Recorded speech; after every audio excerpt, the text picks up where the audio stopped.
Hey, we the people. I thought I'd come on. I've been seeing some of these news reports off of this WION out of India. It's in English, and they've been reporting on some pretty good stuff. So I thought I'd bring you this one.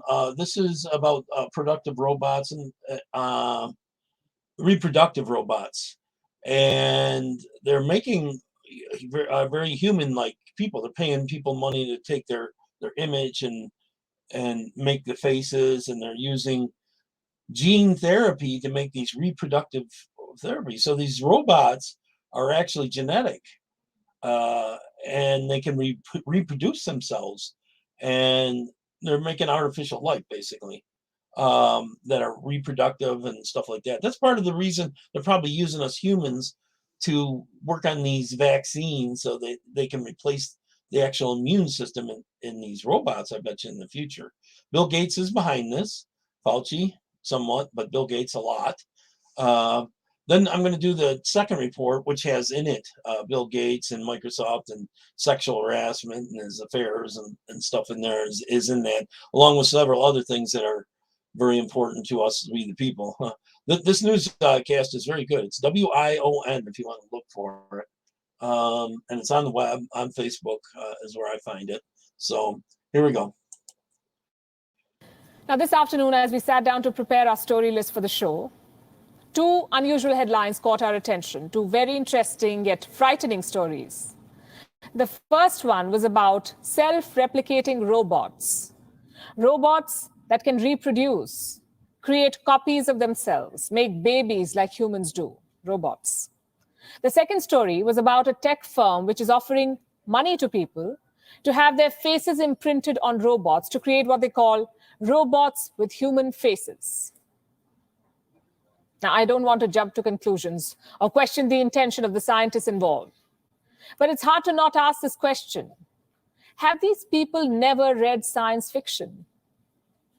They're creating robots that can multiply and machines that will look like us. What could possibly go wrong? Well, that's the question we'll try to answer tonight, because they've not been able to answer it themselves, as we decode the many dangers involved with such experiments and understand the many adverse consequences they can lead to. We'll begin with the reproductive robots. They're being nurtured in the United States. Scientists have created robots that can produce an offspring. They're calling them Xenobots. This is what they look like.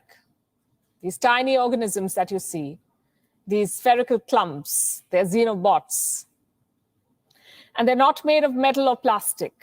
They've been created from biological tissues, which essentially makes them living robots, robots that can move on their own, heal on their own, and now, of course, reproduce on their own. How exactly were they created? By assembling stem cells from embryos into synthetic life forms. Allow me to explain. I know it sounds complicated. In order to design these Xenobots, scientists first created random 3D designs on a supercomputer, like the one that you see. Simulated blocks of skin and heart cells that can move on their own. These blocks or configurations were then assigned tasks through an algorithm. What kind of tasks? Like walking in a certain direction, basic things. The most promising configurations here, the ones that perform the tasks well, were then taken to a lab to be injected with life. Life taken from African clawed frogs. These toads that you see, they're the source of life in Xenobots. The species is found in sub-Saharan Africa. It can regenerate its skin when wounded. So this is what scientists did. Take out skin and heart cells from the embryos of these organisms and then inject them into 3D blocks through tweezers and electric tools. Once injected, these blocks were kept in dishes of water to keep the frog cells alive. And they did stay alive. And all of this was done in 2020. Not only are these creatures alive and kicking, they're reproducing. They're creating copies of themselves, just like molecules do. So what are they doing?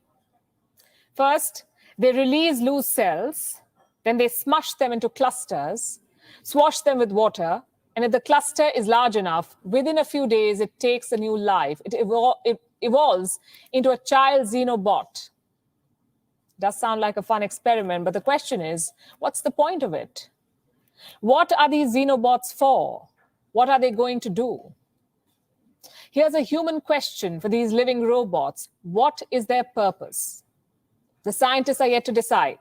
They're not sure how these Xenobots can be used, but they've suggested some immediate applications.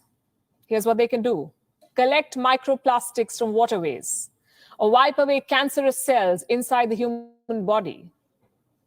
And these are all suggestions. Suffice to say, the scientists themselves do not know at this point. Now consider this. Right now, these organisms are reproducing. Tomorrow, they could grow nervous systems, develop a cognitive ability, take decisions on their own. And if you've seen science fiction films, you'd probably know how this ends. Not well. We're creating independent life from animal tissue.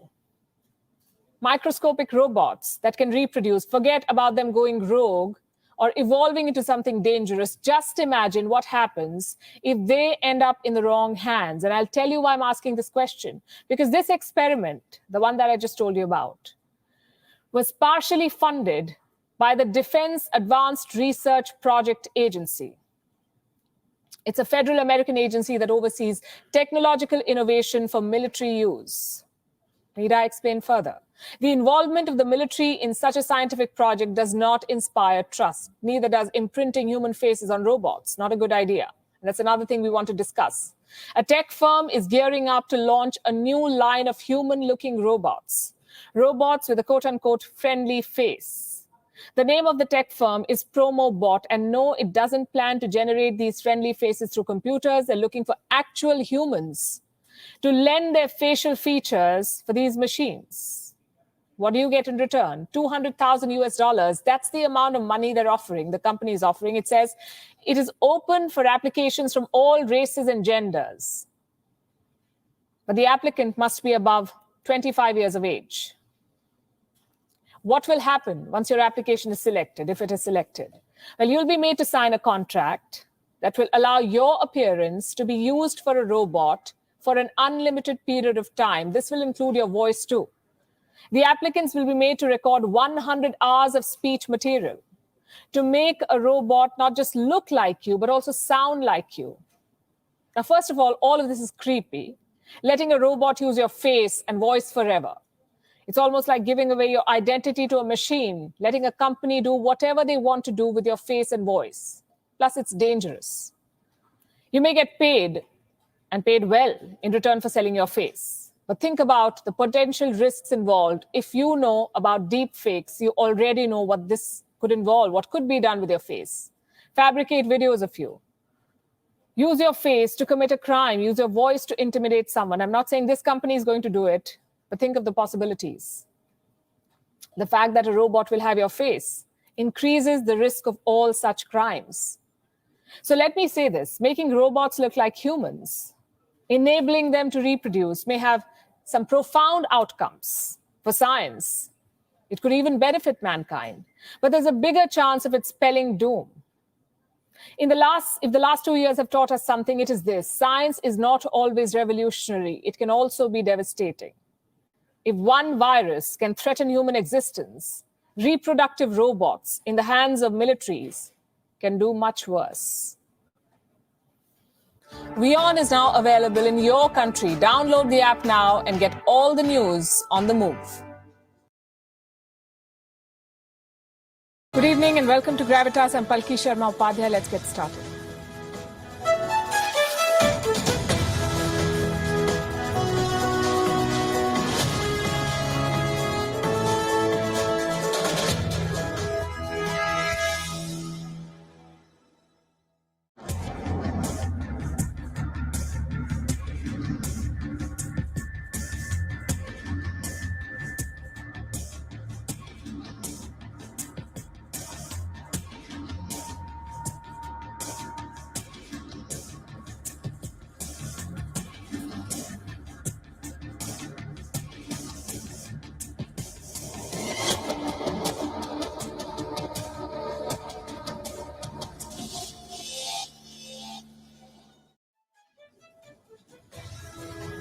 Tonight, our cover story is about a private company, Microsoft.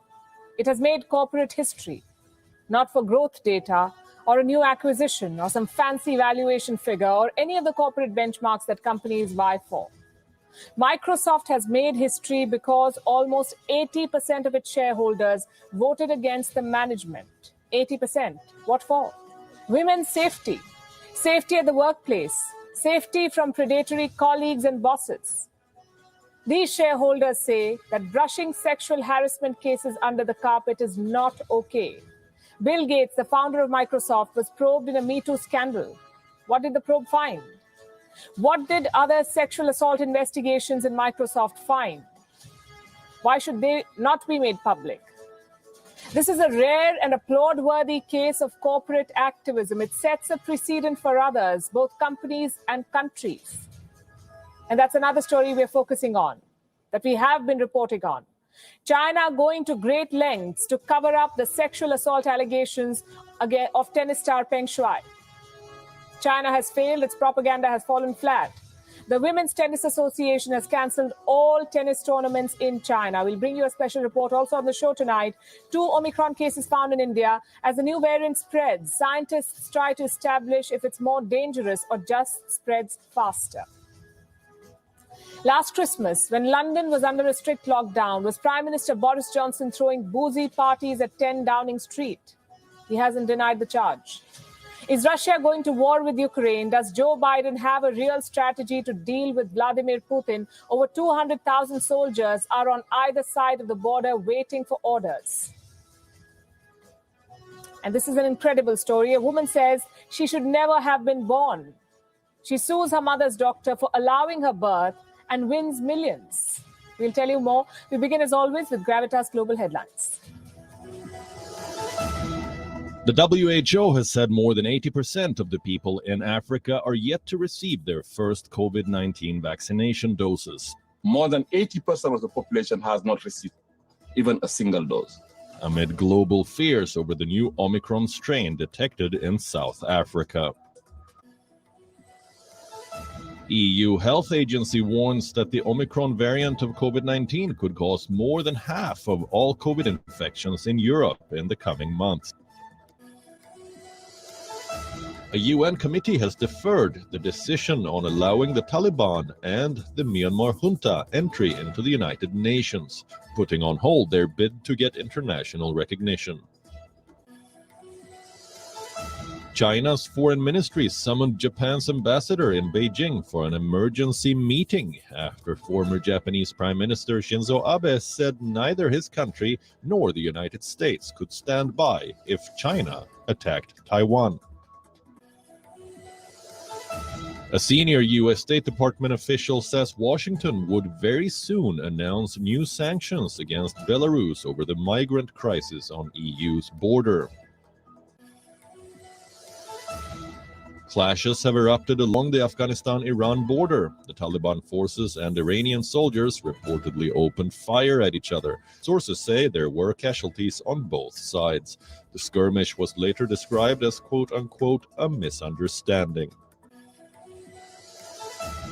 At least 2 car bombs exploded outside a prison in central Mexico. The explosion is said to be a part of a breakout attempt aimed to free 9 inmates of a criminal gang. Heavy rain pounded Colombia, causing rivers to overflow and highways to flood. Authorities said the torrential rainfall left 80 houses flooded and 7 people injured.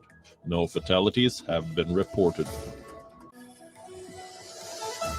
The top 3 in the English Premier League have pulled 7 points clear of the chasing pack after midweek victories. Chelsea maintained their 1-point lead at the summit of the standings with a 2-1 win against Watford, while defending champions Manchester City had a similar scoreline against Aston Villa to stay in second place. Liverpool are a point further behind in third with a 4-1 thrashing of Everton in the Merseyside derby. Jamaica's Elaine Thompson-Herah has been selected by World Athletics as their Female Athlete of the Year. Thompson-Hera became the first woman to win back-to-back Olympic gold medals in the 100 meters and 200 meters, while also setting the second fastest times ever in both events. Norway's Karsten Warholm won the men's award after twice breaking the 400-meter hurdles world record, including in the Olympic final.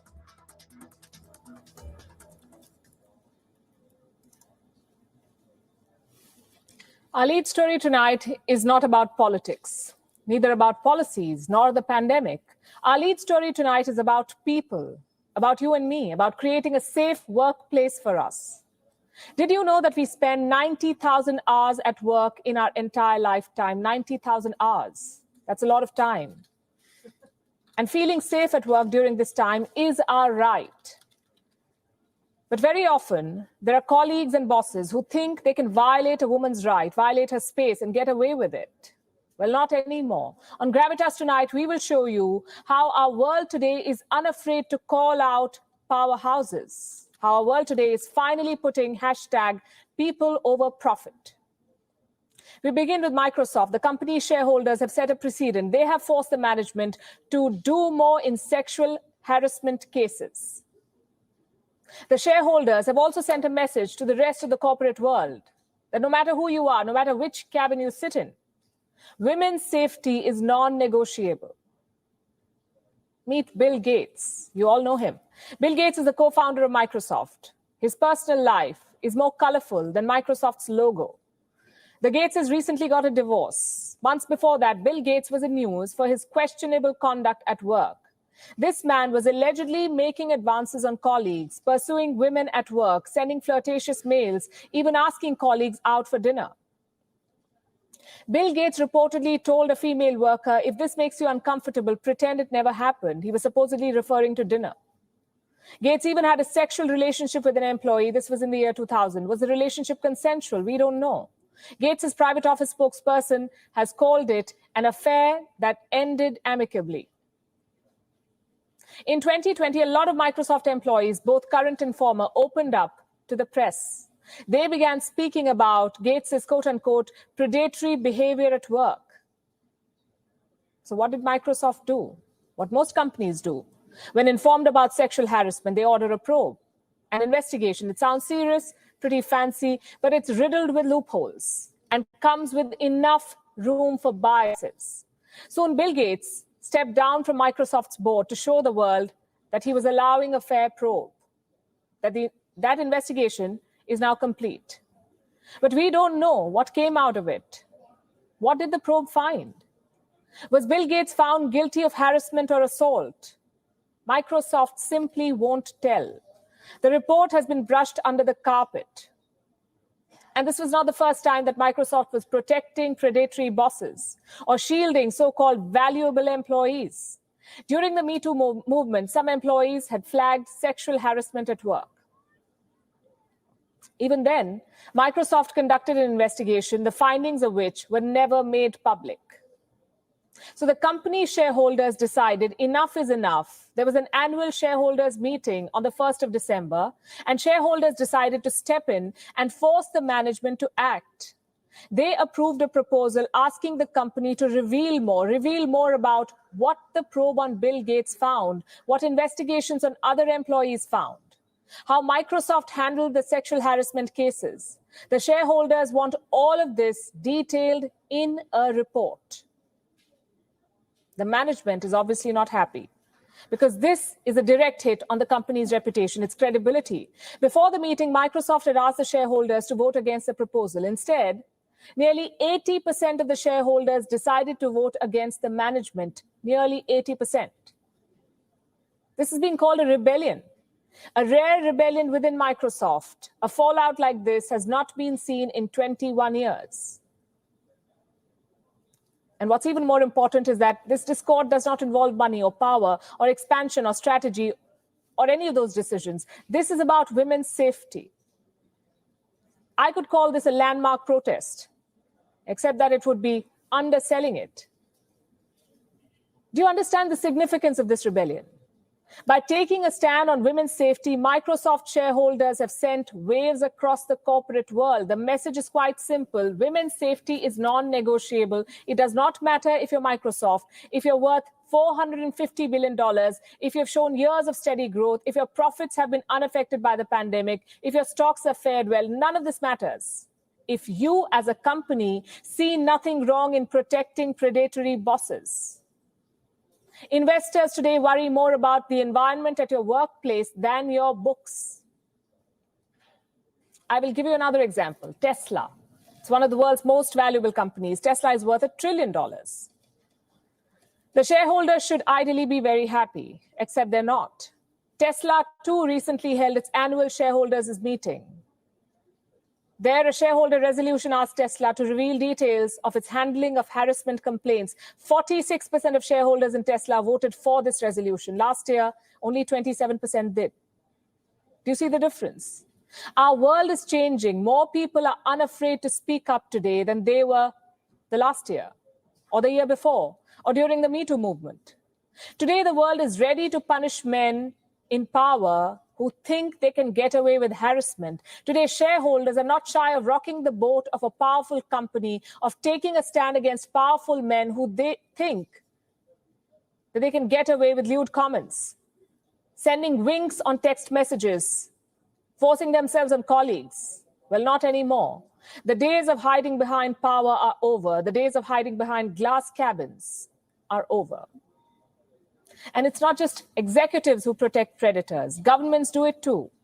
And they can go to any extent to do this. Look at what's happening in China. It's been 30 days, 3-0. Exactly 1 month back, China's biggest Me Too scandal exploded.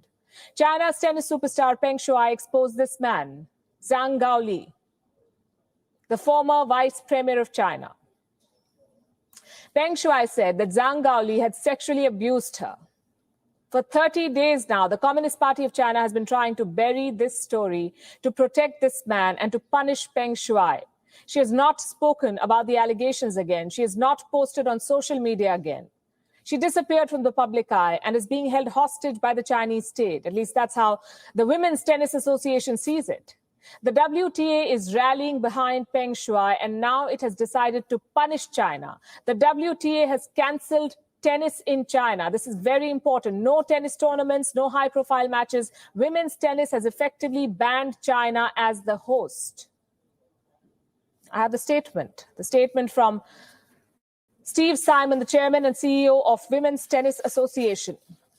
And this is what it says. Chinese officials have been provided the opportunity to seize this censorship, verifiably prove that Peng is free and able to speak without interference or intimidation, and investigate the allegation of sexual assault in a full, fair, and transparent manner. Unfortunately, the leadership in China has not addressed this very serious issue in any credible way. As a result, and with the full support of the WTA Board of Directors, I'm announcing the immediate suspension of all WTA tournaments in China. This is a major indictment for China, a serious loss of face. It has embarrassed the Communist Party, and it's not helping itself, the party. Beijing's amateurish propaganda drive is pushing it deeper into the pit. Look at how China responded to the WTA ban today. The Global Times published a piece, the one on your screen. It says, the WTA's decision is a backward step rooted in political speculation. Backward step.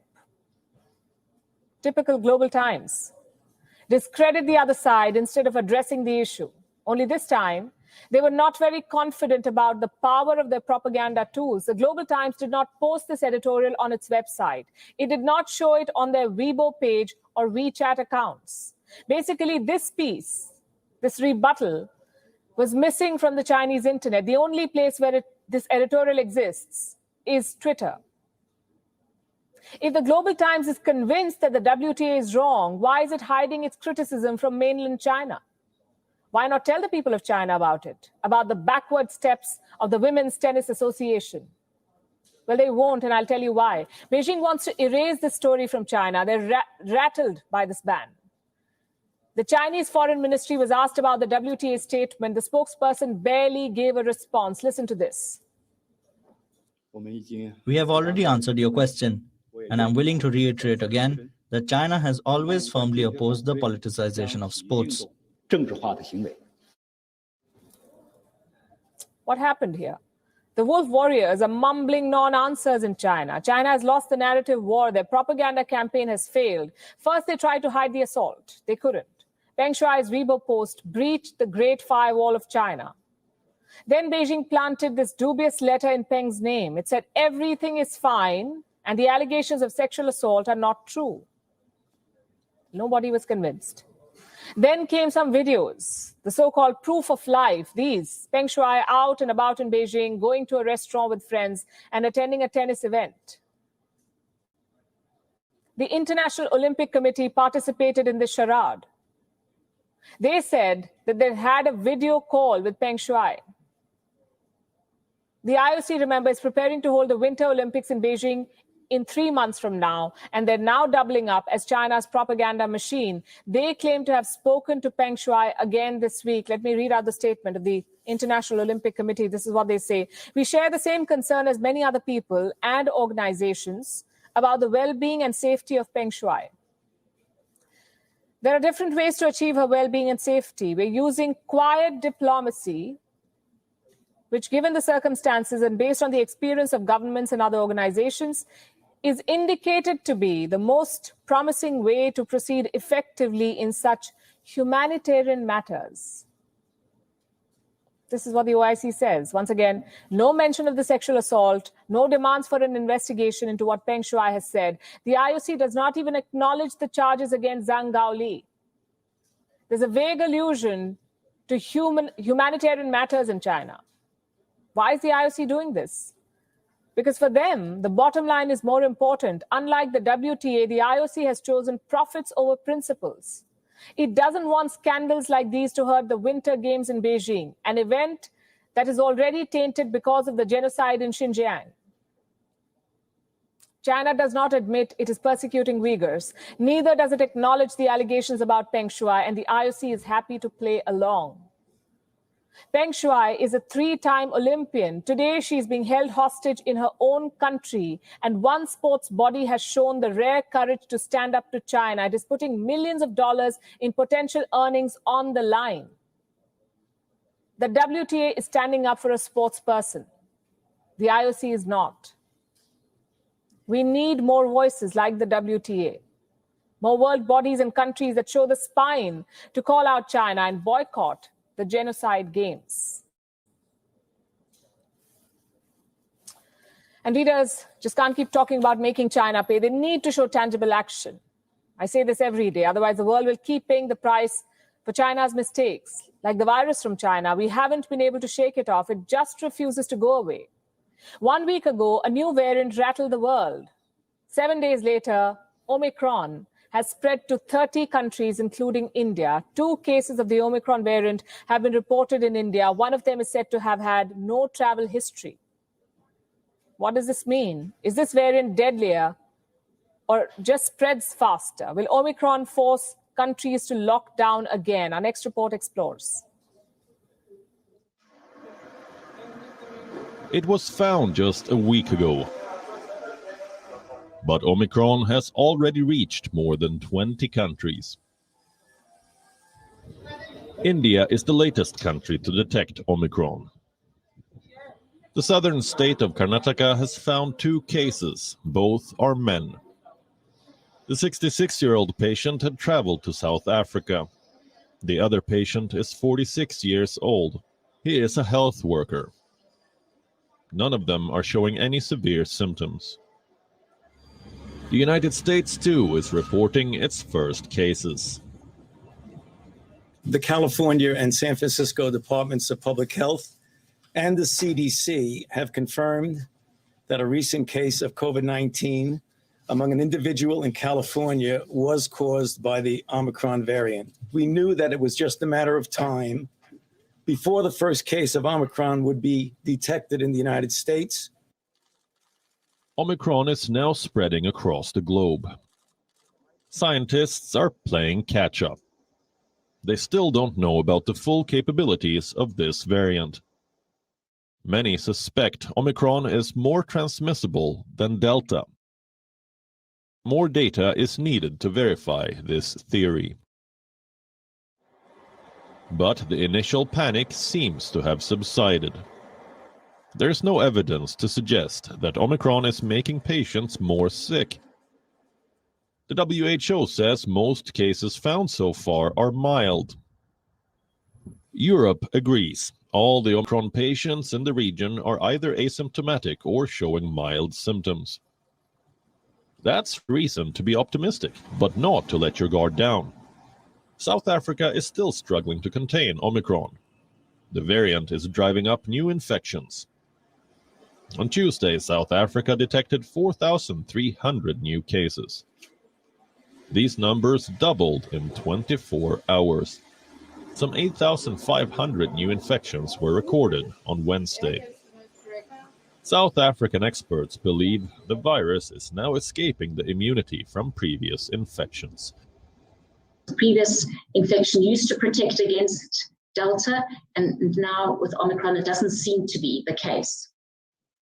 We believe that vaccines will still, however, protect against severe disease because we've seen this decrease in protection using vaccines with the other variants, but the vaccines have always held out to prevent severe disease and admission into hospitals and death. A new variant often brings with it a lot of questions. The case of Omicron is no different. But whenever a new variant of concern is detected, it always leads to more cases. Omicron has infected more than 300 people worldwide already. If this variant keeps traveling at the same pace, those numbers will certainly go up. Bureau Report, WION, World is One. Let me take you back to last winter. Britain was gripped by a second wave of the Wuhan virus. It was a hushed holiday season. No parties, no family reunions, no celebrations, except in one rather special location, number 10 Downing Street, where the British Prime Minister lives. While the whole of London was locked down, number 10 was partying. And from what we hear, it was a rager. Several dozen people were invited. They played party games, ate all kinds of food, downed themselves in booze, and partied well beyond midnight. Remember, these were not some college kids looking for a good time.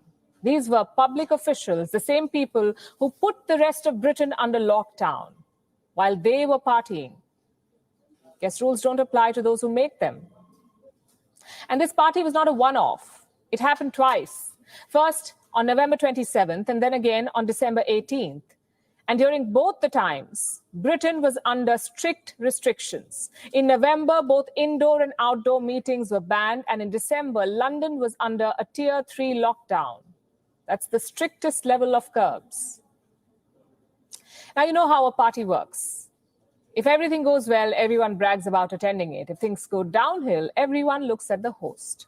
In this case, British Prime Minister Boris Johnson, the host. What was he thinking? Packed parties in the middle of lockdown.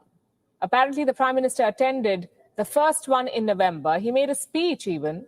He talked about how crowded the place was. So what did he do about it? Well, nothing. He left after a while. For almost a year, these parties were kept a secret, but now people are coming out, people who worked at number 10, people who attended these parties, and they say this was a regular affair. Lockdown parties had become a thing at number 10. Even Boris Johnson does not deny it. Listen to this. As millions of people were locked down last year, was a Christmas party thrown in Downing Street for dozens of people on December the 18th? Prime Minister. Mr. Speaker, what I can tell the right honourable gentleman is that all guidance was followed completely during number 10. And can I recommend to the right honourable gentleman that he does the same with his own Christmas party, which he's advertised for December the 15th, to which unaccountably he's failed to invite the deputy leader, Mr. Speaker.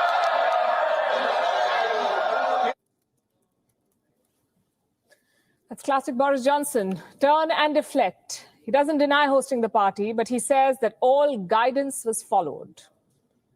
Well, that's simply not possible.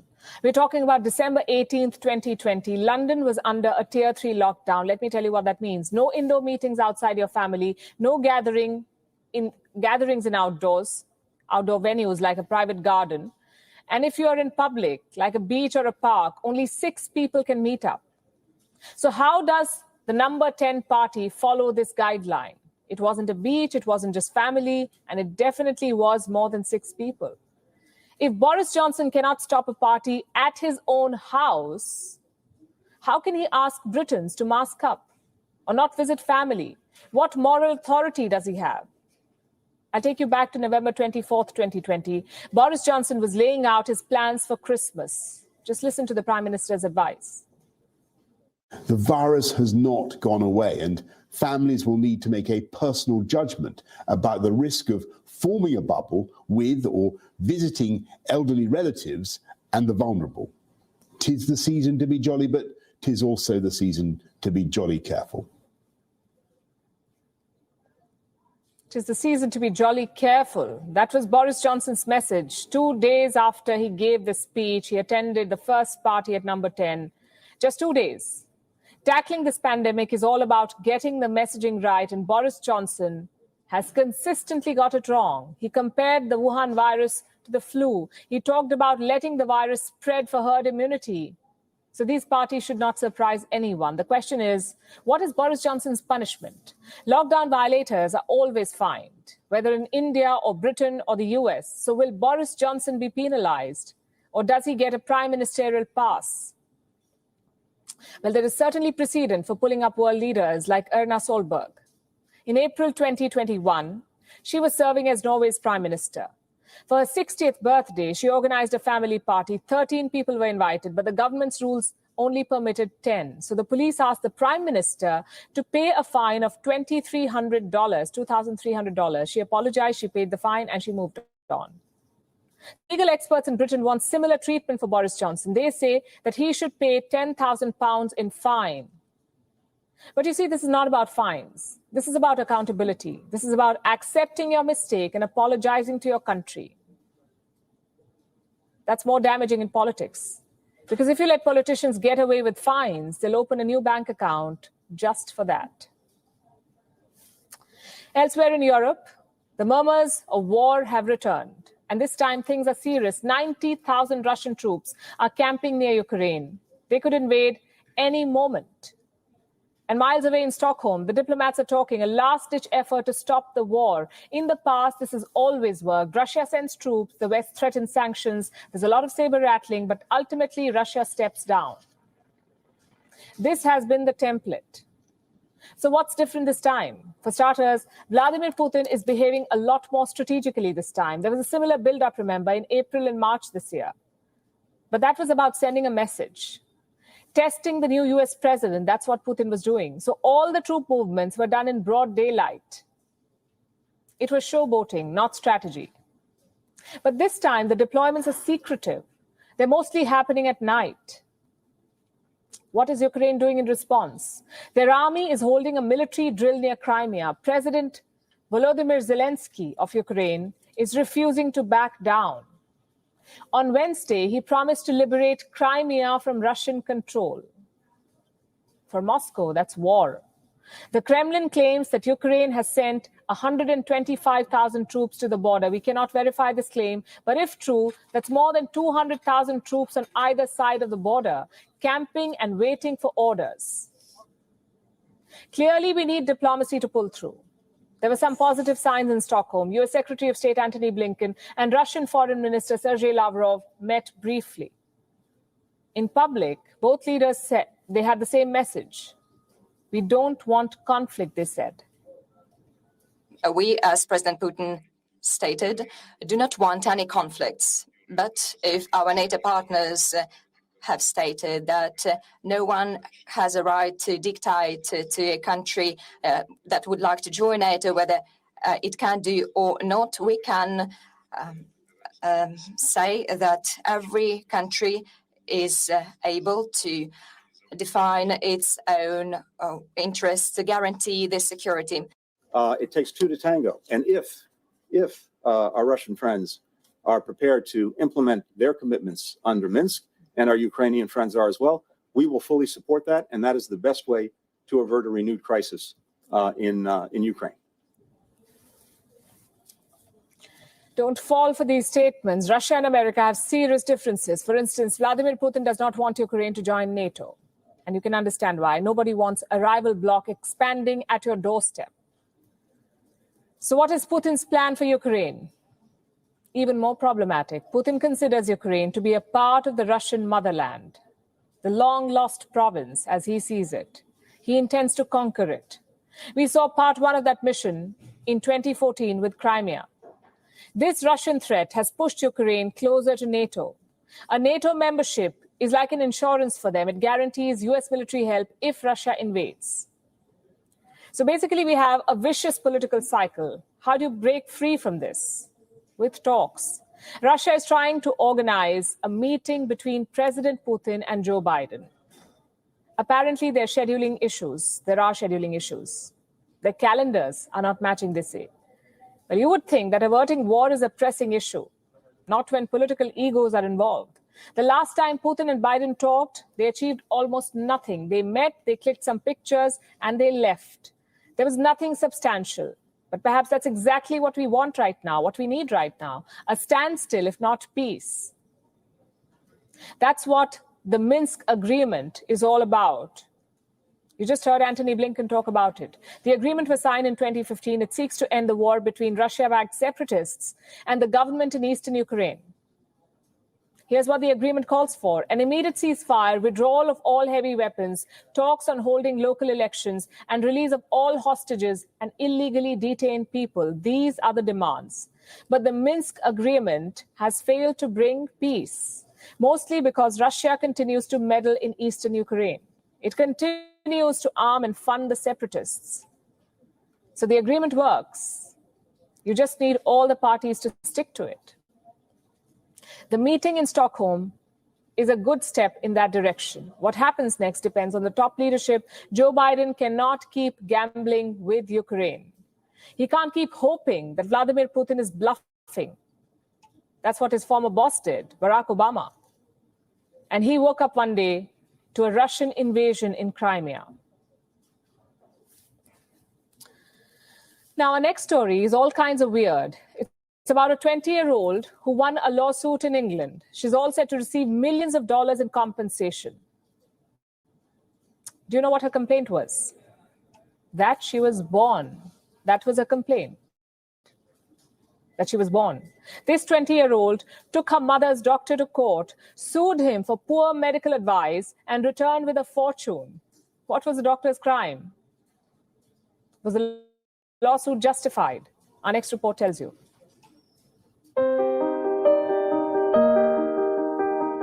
I should never have been born. Sounds like a dramatic line, doesn't it? Great for music or plays. But will it work in court? Does arguing against being born work as a legal defense? In this case, it did. Meet 20-year-old Evie Toombs. She's a show jumper in Lincolnshire, England.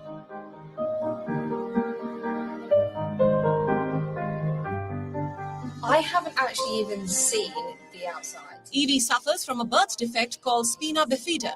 It basically means there is a gap in her spine. Treatments can help, but there is no cure. Evie has spent days in the hospital, sometimes hooked onto tubes for 24 hours a day. She says it's all her mother's doctor's fault. This is her case. Evie's mother was not prescribed vital supplements by her doctor, specifically folic acid. As a result, Evie was born with a split spine. But what else could the doctor have done? Here's what the judge says. Evie's mother was not advised in accordance with the guidance to take folic acid prior to conception and for the first 12 weeks of pregnancy. In the circumstances, there would have been a later conception which would have resulted in a normal, healthy child. The judge sided with Evie Toombs. She's all set to get millions of dollars in compensation. Her winning argument? I should never have been born. It's a case that bends the laws of nature. Better medical advice may have led to a healthy child. But would that child have been Evie Toombs? Too complicated for a Thursday. As for the doctor, he still denies liability. He says the medical advice was reasonable. Whatever the truth, the lawsuit could set a precedent for all doctor-patient interactions. To cover all bases, doctors may start over-prescribing. They may refuse to take complex cases to avoid lawsuits. As they say, litigation is a pit, and medical litigation is an endless pit. Bureau Report, WION, World is One.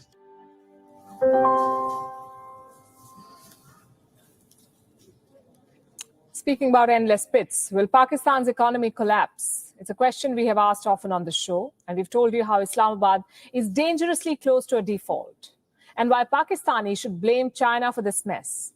It's the Belt and Road debt trap that is bleeding Pakistan, but China is not the only creditor that Pakistan owes money to. It has borrowed from practically every major lender in the world. Consider these numbers. Pakistan has borrowed more than $9 billion from Chinese sources. These are loans from China's commercial banks and the Chinese government. In all, Pakistan owes China more than $24 billion. Beijing is the main creditor of Pakistan. Then we have Europe. Pakistan has raised $1 billion from the European market. It took a $1 billion loan from the International Monetary Fund or the IMF. These two loans of $1 billion each are due next year. Pakistan also owes more than $11 billion to the Paris Club. This is a group of 22 countries who lend money to other nations. The Paris Club. Over $33 billion are owed to multilateral donors.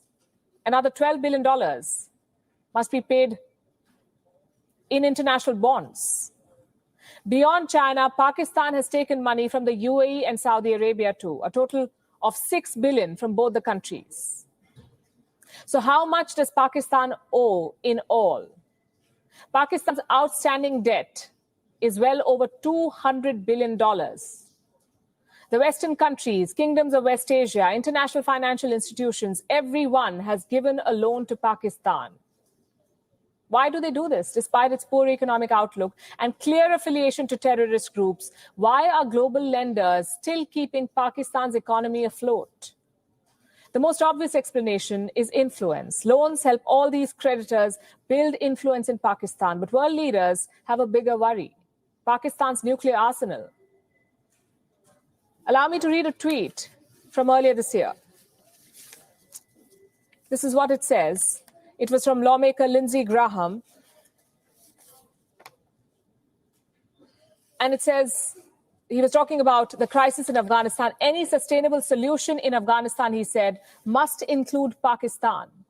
We must all remember Pakistan is nuclear armed, and there is a Pakistan version of the Taliban who wishes to topple the Pakistani government and military. Very complicated region and dangerous times. Well, this is the threat. In Pakistan, we have a dangerous mix of a powerful military and state-sponsored terrorist groups. Any form of instability could create a dangerous situation where nuclear weapons could fall into the hands of terrorists. So if Pakistan's economy were to collapse, it poses a threat to the entire world. And Pakistan knows this. And it doesn't hesitate in using this nightmare scenario to extract concessions. In 2001, George W. Bush had a similar fear. The United States had launched a war against Al-Qaeda after 9/11. There were fears that Al-Qaeda members could escape from Afghanistan to Pakistan, destabilize the country further, and take control of nuclear weapons. We don't know how genuine these fears were, but General Pervez Musharraf used this threat masterfully. He convinced Washington to back him. The United States banked on Pakistan for its war in Afghanistan. We all know how that turned out. The United States was humiliated in Afghanistan this year. What about Pakistan? They got $26 billion in aid from America.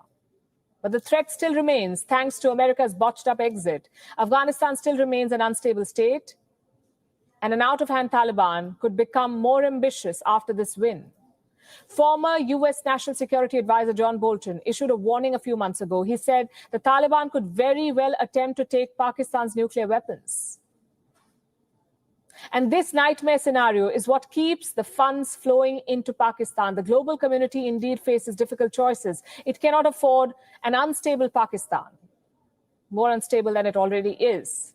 At the same time, it cannot just keep lending money to a terror state. The world's leading powers should use these loans as leverage, demand an end to terror sanctuaries in Pakistan before they promise to keep the Pakistani economy afloat. Because unless that happens, there will always be a threat of terrorist groups dipping their hands into the nuclear cookie jar of Pakistan. Now it's almost 10 p.m. IST. Did you eat your dinner? What did you eat? And did you know that today what you eat defines you as much as who you vote for? In other words, food has become political. If you eat meat, you're cruel. If you eat dairy, you're heartless. If you eat vegetables, only vegetables, you're unscientific. And if you are vegan, well, you belong to another world. So what should you and I eat? That's actually a very tough question to answer. Some food items hurt the environment, some food items hurt our body, some hurt religious sentiments, and some hurt the marine ecosystem. So ideally, science and science alone should tell us what we should or shouldn't eat. But in the real world, society gets that say. Promote meat, and activists will shun you. Promote vegetables, and China will come after you. And I'm not even kidding. Let me tell you a story. This is a story of Zhang Jing and Tao Hong, both famous Chinese entertainers. Recently, the two actors appeared in a documentary where they promoted eating vegetables. These actors said eating vegetables is healthy while consuming meat is not environment friendly. Now, scientifically speaking, they aren't 100% wrong. While I don't know if vegetables alone can fulfill your nutrient requirement, what I do know is that meat is not the environment's best friend.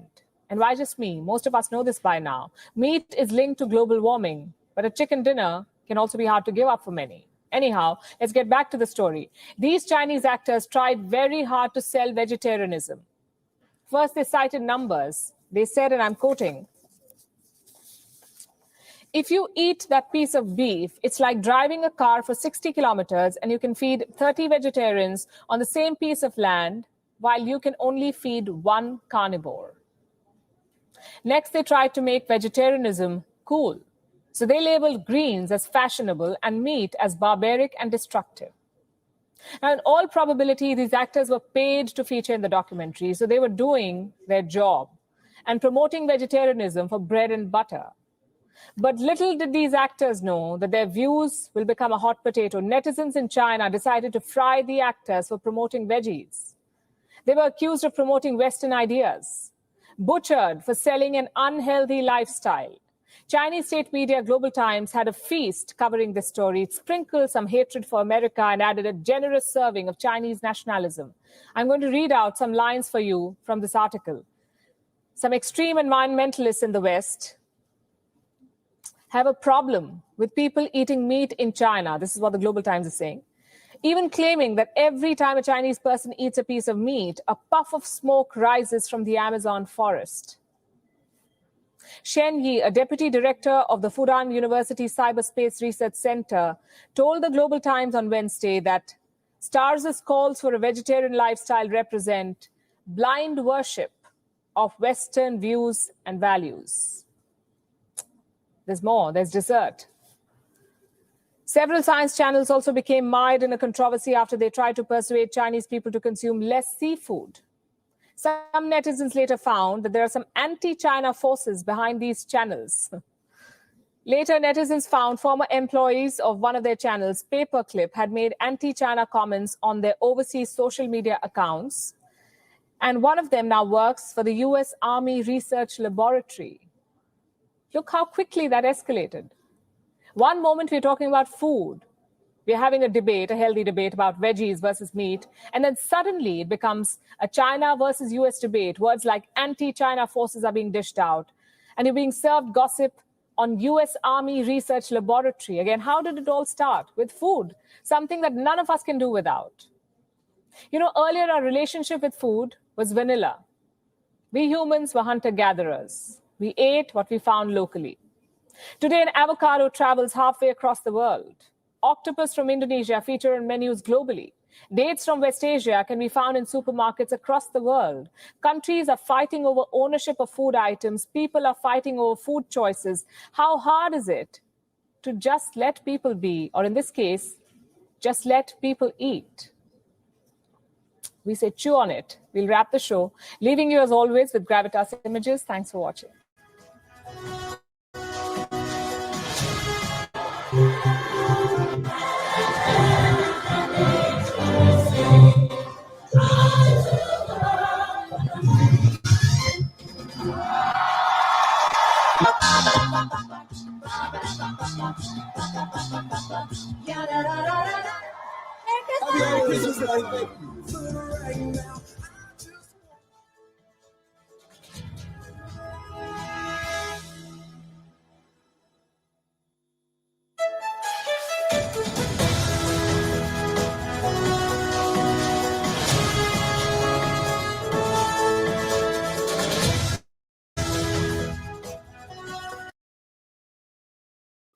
Gotta unmute my mic.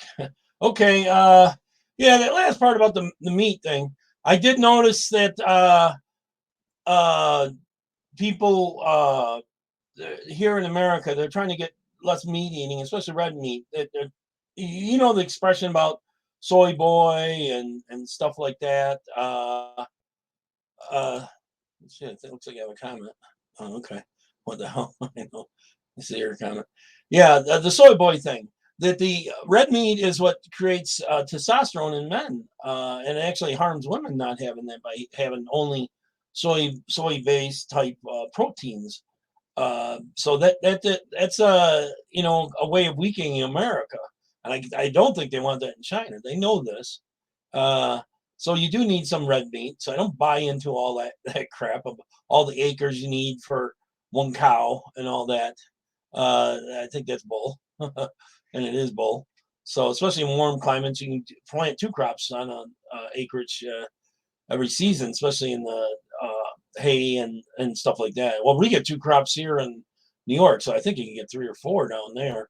And the same thing with wheat, you can get 2 crops in, stuff like that. I don't know about corn down there. I think it grows better up this way. So I'm gonna let you go. I'll probably be back on later today, almost for sure. All right, take care. God bless. Bye bye.